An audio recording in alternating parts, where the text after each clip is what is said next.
How to remove or turn off subscription on TikTok. Hi everyone, this is Rose from Create, Login and Delete. Without any further ado, let's dive right into the video.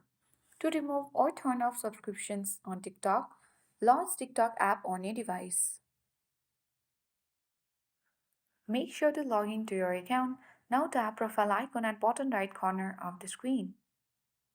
Now tap three-line menu icon at top right corner of the screen and tap settings and privacy.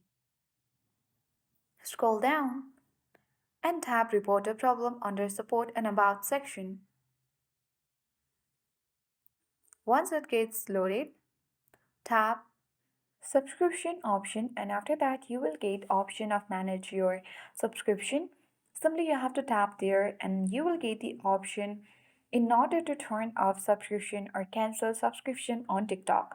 Simply you have to select that and you will get all the steps to do or turn off subscriptions on TikTok.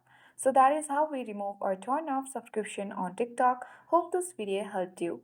If you are new to our channel, hit the like button and subscribe. Thanks for watching and see you in the next video.